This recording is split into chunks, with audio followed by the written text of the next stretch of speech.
উজনি অসম মুছলিম কল্যাণ পৰিষদ স্বেচ্ছাসেৱী অনুষ্ঠান ছেভ আৰু বৃহত্তৰ জেঙনিকটীয়া শিশু সুৰক্ষা সমিতিৰ তৰফৰ পৰা আমি স্বাধীনতা দিৱসৰ শুভকামনা সকলোকে জানিছোঁ, শুভেচ্ছা জনাইছোঁ। আজি এই স্বাধীনতা দিৱসৰ অনুষ্ঠানত আমি অসমৰ এজনী সংগ্ৰামী নেতা অখিল গগৈ ডাঙৰীয়াক আমি কৃষক বন্ধু হিচাপে আমি তেখেতক উপাধি প্ৰদান কৰিছোঁ।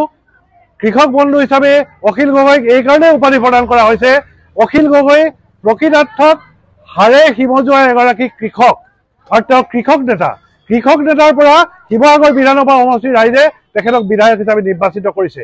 সেইকাৰণে কৃষক নেতা হিচাপে অখিল গগৈক কৃষক বন্ধু হিচাপে আমি তেখেতক আমি সম্বৰ্ধনা জনাব বিচাৰিছিলোঁ, উপাধি দিছিলোঁ।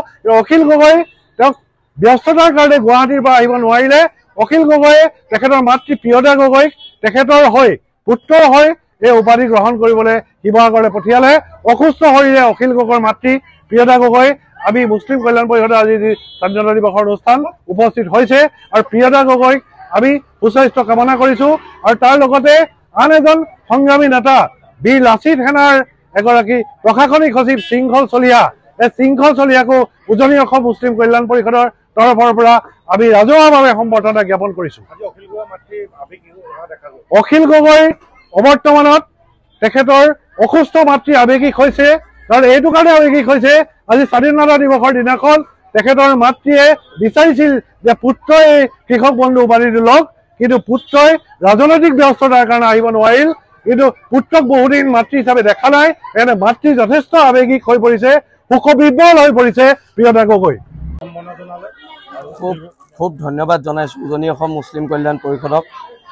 এখন সম্বৰ্ধনা পত্ৰ, খুব ব্যতিক্ৰমী সম্বৰ্ধনা পত্ৰ দিছে, নিজ হাতেৰে লিখি দিছে আৰু এইখিনি মৰম দিয়াৰ বাবে সদায় আমাৰ জেঙনিকটীয়া চাৰিআলিৰ প্ৰত্যেক মানুহৰ ওচৰত, উজনি অসম মুছলিম কল্যাণ পৰিষদৰ প্ৰত্যেক সদস্যৰ ওচৰত আমি আমাৰ পৰিয়াল চিৰ ঋণী হৈ থাকি, মোৰ দেউতাকো সিংহপুৰুষ উপাধিৰে তেওঁলোকে সন্মান দিছিলে, সেইটো এটা আমি ঋণ হিচাপে আজিলৈকে গ্ৰহণ কৰিছোঁ আৰু বহুত ধন্যবাদ জনাইছোঁ। আজি গোটেই অসমত দেউতাৰ নামৰ আগত সিংহপুৰুষ উপাধিটো দিয়াৰ বাবে আপোনালোকে যিটো সিদ্ধান্ত লৈছিলে, এই সিদ্ধান্তকো আমাৰ ঘৰখনে সদায় নতশিৰে প্ৰণাম জনাইছোঁ আৰু আগন্তুক দিনত শান্তি সম্প্ৰীতিৰে খিলঞ্জীয়া মানুহৰ আধিপত্য থকা এখন অসম গঢ়াত আমি সকলোৱে লাগিম বুলি দৃঢ় প্ৰতিজ্ঞ হৈছোঁ।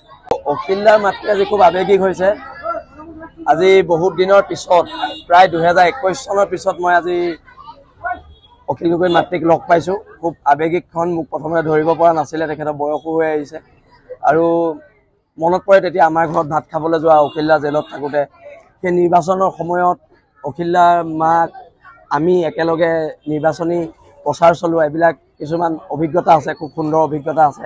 পৰৱৰ্তী পৰ্যায়ত নিৰ্বাচনত জিকা আৰু আগন্তুক দিনত মাৰ সুস্বাস্থ্য কামনা কৰিছোঁ আৰু মাৰ স্বাস্থ্যৰ যতন ল'বলৈ সকলোকে অনুৰোধ জনাইছোঁ।